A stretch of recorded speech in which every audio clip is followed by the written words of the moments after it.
దేవుని పరిశుద్ధ నామానికే మహిమ కలుగును గాక. 2025 సంవత్సరం 11వ నెల మరొక ఆదివారం చూసే భాగ్యాన్ని దేవుడు మనకిచ్చారు. ఈ దినం పోగొట్టుకుంటే మరి దేవునికి ఎంతగానో దుఃఖం తెచ్చిన వారిగా అవుతారు మీరు. కనుకనే దేవుని ఇంటికి వెళ్ళండి.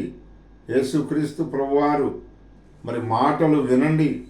యేసుక్రీస్తు అందరికీ ప్రభు కనుక ఆయన నీకు రక్షణ ఇచ్చాడు, మారు మనసు ఇచ్చాడు. ఆయన రక్తములో నీ పాపాలు కడిగాడు, నిన్ను శుద్ధి చేశాడు. కనుకనే అజ్ఞాన కాలంలో పాత నిబంధన కాలంలోనే హబక్కూకు భక్తులు అంటున్నాడు. చూడండి 3వ అధ్యాయము 18వ వచనంలో ఈ విధంగా రాస్తూ వచ్చారు. నేను యెహోవా యందు ఆనందించదను, నా రక్షణకర్త అయిన నా దేవుని యందు నేను సంతోషించదను అంటున్నాడు.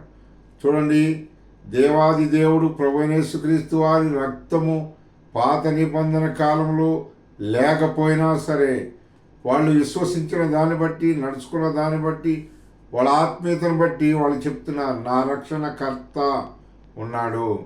కనుకనే ఆ కర్తను నేను ఆరాధించాలి, ఘనపరచాలి. ఆయన ఇంటికి వెళ్తే, ఆయన మాటలు వింటే, ఆయనతో కొంత సహవాసం చేస్తే, ఆయన పరిశుద్ధులతో నేను కొంతసేపు గడిపితే నాకెంతో ఆనందం, సంతోషం. ఈ సంతోషాన్ని పోగొట్టుకుంటావా?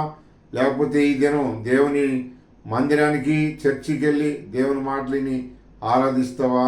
నువ్వే నిర్ణయం తీసుకోవాలి. దేవుడు నిన్ను అటు రీతిగా పురుగొల్పి తన ఇంటికి నడిపించును గాక. ఆమెన్.